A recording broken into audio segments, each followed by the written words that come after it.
Um, all right, so I'm gonna give my initial description of what I think about this game. I finished it relatively quick. Um, yes, it's a blast from the past. It's proof that I have the original hardware. So I'm not playing the any kind of emulation here. This is the original. I think if I look at my music library, I have like wrestling themes.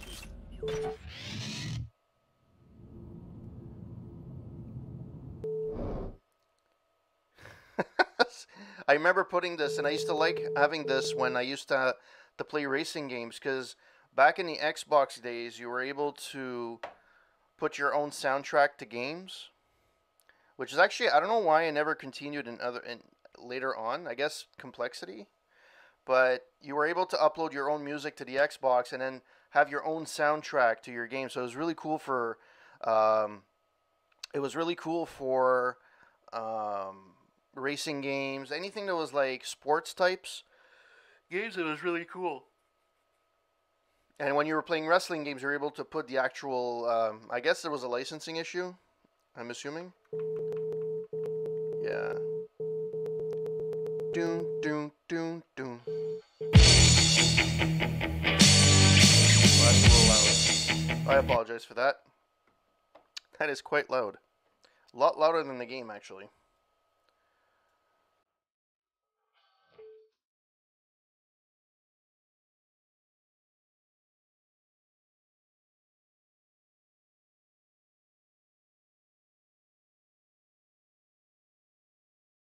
Yeah. So that's the soundtrack I used to have on my Xbox, and I used to like to have that.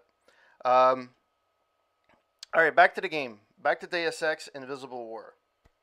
What do I think about the game? Um, so I've heard only negative things about this game, very few positives.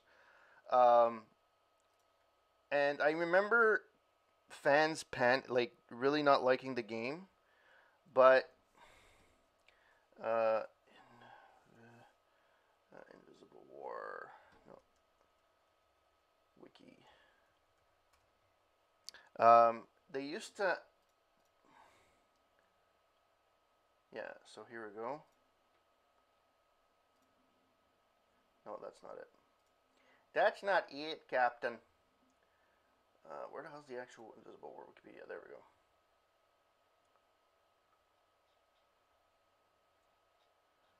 Yeah, so if I look at the Metacritic scores or the scores that were given to the game back when it came out, now keep in mind, I've never heard of anything good about the game. CVG gave the PC version an 8.6, the Xbox version an 8. Eurogamer didn't just gave the Xbox an 8, didn't do the PC version. Game Informer gave a 9.5 on PC and a 9 on the Xbox. GamePro gave it a 5 on 5 on PC and a 5 on 5 on Xbox. Keep in mind, a 5 on 5 means it's a perfect game or close to it, or it's a really, it's awesome. It's an awesome game. GameSpot gave it an 8 on 10 while Xbox on the PC, and it gave it the same on the Xbox. IGN gave it a 9 on 10 on PC and a 9 on 10 on Xbox. OXM only obviously they only did the Xbox version, and they gave it a 9.1. So for all intents and purposes, 9.1. And PC Gamer gave the PC version, obviously. It didn't do the Xbox version, is 92. So the Metacritic out of 44 reviews is 80 out of 100 for the PC version. And for the Xbox, it's 84 on 100 based on 50 reviews. So I came into this game playing. So to give you guys a little bit of context of what I actually did, um, I gave. I wanted to play this on PC. Unfortunately, that did not work out. There were way too many patches that I needed to put in. There were way too many bugs, things that I needed to do to make it work properly. Basically the main issue that I had, and I mentioned this while I was streaming it, was the fact that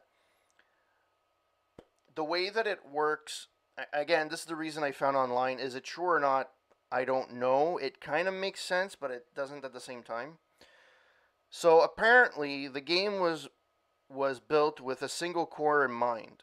So if you're playing on a multi-core, even if you remove multi-core functionality or whatever, what happens between every save, every load, actually every load in the game. So either you start the game, you load a save, you save the game, you do whatever you need to do. Um, what happens is the window that you're in will turn to black, and it will open a new window. And the reason why it's doing that is because it's waiting for a processor or a core to be freed up, or a process to be freed up. So in every case, when you look at the black screen, what it would do is that it would look at um, it would look for something was blocking it. So in my case, what was blocking it was um, was OBS 64. So it's not something that I could have let go. However, I tried to play it without OBS, like just on my own, to see if it would work, and frankly, it did. But it's not ideal. You don't have to do any maneuvering. You don't have to do any closing of the windows. However, when you're streaming and you're doing windowed mode, which is the preferred mode for me, I don't like to use desktop because I like to go back and forth.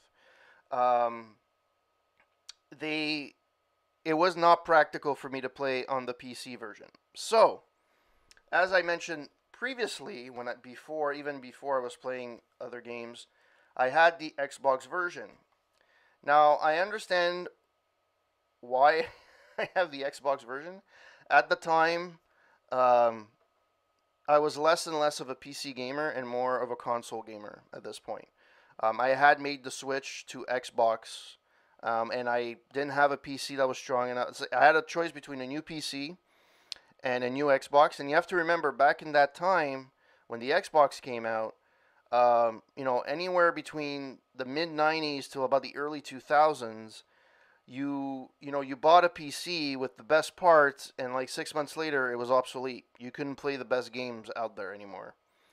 It improved a lot. Like, I mean, there's a lot of uh, cards now are a lot more varied, a lot more future proof than they used to be.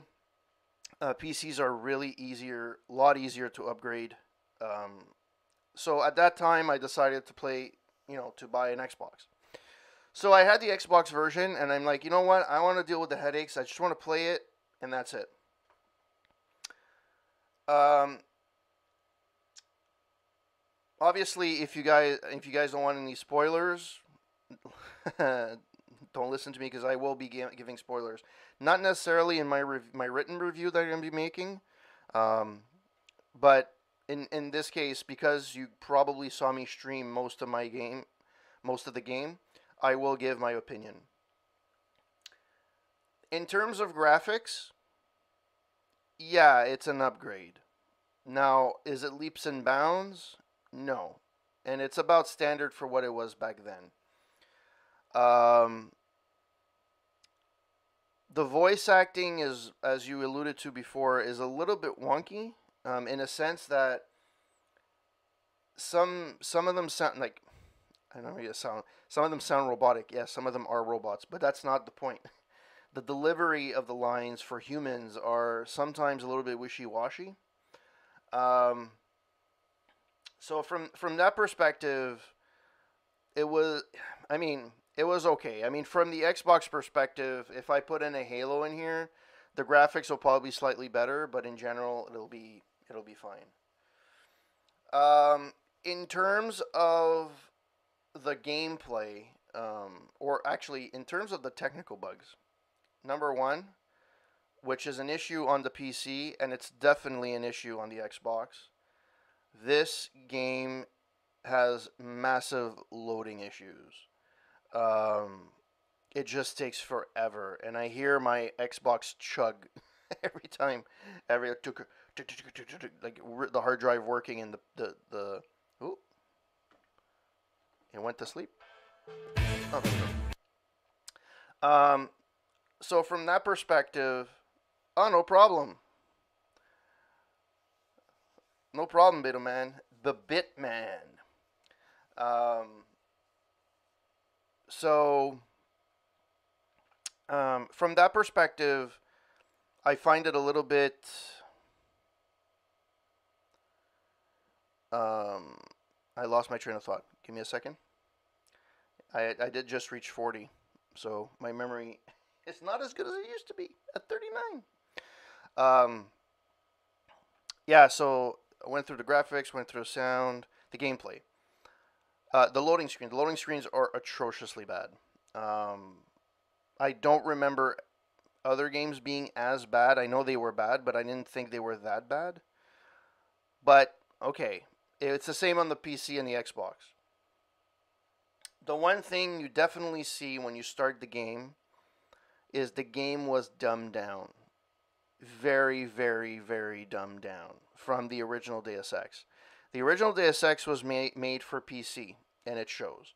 Yes, there were graphical issues, there were massive flaws, but for all its flaws, it had a lot of good going for it. The story was really good. The areas that you're able to navigate, like when you went to Liberty Island, you felt like it was Liberty Island. Here it looks like a more condensed version of Liberty Island, and the way they got away from not putting too many graphics in there is they made it at night and they made it so that it's foggy in the background. So it's just a cop out so they don't have to make it look that bad. Um, the biggest gripe that I have with this game has to be the story. Um, First of all, spoiler alert, any of the games if you picked any of the outcomes in the original Deus Ex, well, basically they gave you the middle finger because it really didn't matter. Now, the thought process behind it was probably so you don't leave any player behind. It instead of They probably wanted to make it feel as if no matter who the player is, it actually went to the outcome, so the outcome actually happened. However, what it does is it cheapens the gameplay you did for Deus Ex. Deus Ex was a really hard game. Well, not super hard in terms of um, you know there's a lot harder games out there, but it was a difficult, challenging game, and all that work was kind of for nothing in a way because you kind of made sure that and the way and again in Deus Ex when you're playing that game, it actually you have to work for the ending you want. Now, depending on which one you chose, you had to work for the ending you wanted. Um, Here too, but it's a dumbed down version. So in the original, you had three outcomes. You had merging the mind with Helios, blowing everything up, and be siding with the Illuminati. In this game, you have five potential outcomes. Now, when you saw me play the last 15 minutes, you saw that I only had three choices. I could either have gone with the Illuminati, the Order, or I think it was the Order, the Illuminati, and J.C. Denton. However, there's two other hidden endings. One of them is you don't even when you press that button, you don't even have to go out anymore. Basically, you take one of the flags when you pass in the game. There's like one flag that you can pick, and if you put it beside or the toilet in Manderley's old office, you actually get an alternate ending where everybody's happy. They end up back at the VIP club lounge and everybody's dancing. Anyone from J.C. Denton to the Illuminati to whatever, they're on the club dancing. It's kind of a joke, but at the same time, it's not super. It's like a cheap ending. The other ending that could have potentially happened is you side with no one, you blow everything up. However, that's one of the endings. There's two hidden endings and there's three official endings.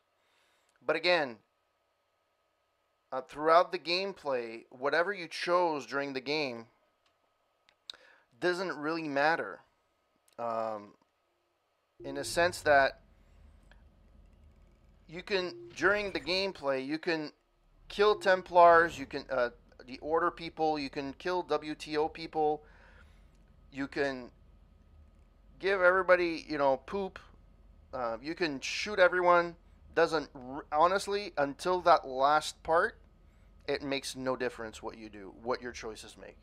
So your choices during the game is really really like lackluster, and it doesn't make it enjoyable. Um, so you did that work for absolutely nothing. Um, and because due to the limited space and processing power of the Xbox, every level seems like it's claustrophobic. The only place that doesn't feel too claustrophobic, it's Terrace. You have multiple levels, or the arcology section, you have multiple levels. It doesn't seem that bad because it's like, okay, it's an actual building, you have different floors, which is fine. But when you're going to Seattle, it's very claustrophobic. When you're going to, I don't know, uh, Cairo was very claustrophobic. It's like, it feels like it's a villa. The whole city's in a villa. So it's not really, it doesn't, it's not conducive to really wanting to explore. You can't, there's a few levels where it does encourage you to explore a little bit, but even when you do, the reward is so meager that you're like, I didn't care. At the end, there's a few missed side quests that I missed. Like I was supposed to save somebody, and I didn't pay attention, so I apologize. And there was another one where was supposed to. There's a bunch of them that I missed from like the original, the Seattle. I couldn't find where the hell to do it, so fuck it. I just let it go, and it doesn't penalize you for saying fuck it. It doesn't do anything for the outcome. It doesn't. There's enough ammo for everyone. I went guns a blazing most of the time, and I had plenty of ammo. Even the last part, where I had the guards, yeah, I killed the first two guards. But once I did that, all I did is I ran away and I went to see Denton. I didn't have to kill anybody. I didn't have to do anything. As long as I knew where I was going, you didn't really need to do that. So from a gaming experience, like the ones that were giving 5 on 5s for this game, or a 9.5, even a 9, I don't know. I don't see it. Maybe it's because I'm playing after the fact. Now, I did play it a few years ago. Well, a few years ago when I got it on the Xbox, and I remember I don't think I finished it because I didn't remember the ending. So I don't think I ever finished it. I played it like halfway or something, and I just said fuck it because I couldn't figure out what to do, and I was like, I don't want to look at the internet. So from that perspective, I don't think it's that great of a game. And even if you now, one of the service that it does, in a way, is that it does have the Deus Ex name on it. Now, keep in mind, at the time when it came out, the only thing we were able to judge it on is the original Deus Ex.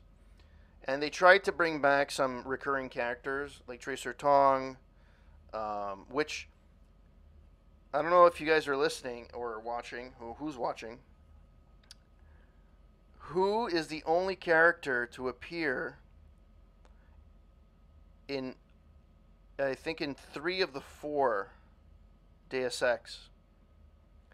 In the original, in Invisible War, and I think in Human Revolution. No, yes, in Human Revolution, yes. Um, And yeah, so that's a question of the night. Um, and you have Jason Denton, Paul. Again, they didn't allude to that he was dead in the original Deus Ex, but having him cryogenically frozen in this one was kind of a cheap way of getting away with it. It felt cheap. J.C. Denton being part of the Helios, I didn't really choose that ending. I chose to blow everything up, but apparently that didn't matter. Um, the ending is a little bit cheap. I don't know. I haven't played the other ending, so I don't know if how it is. I guess I'll have to look it up. But it felt like it was rushed in a way, and it's like even the end cinematic. It's like, all right, but that's how games were back then, right?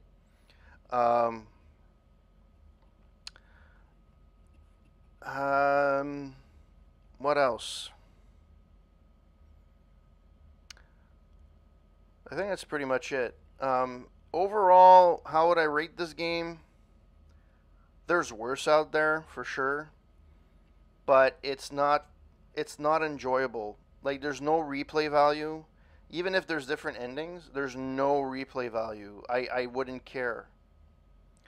Now, something that I would love for Eidos Montreal to do, because they're the ones that built that did Human Revolution and Mankind Divided, is maybe doing a reimagining of Deus Ex Invisible War with the technology that we have today and the graphics and so on. That might be interesting.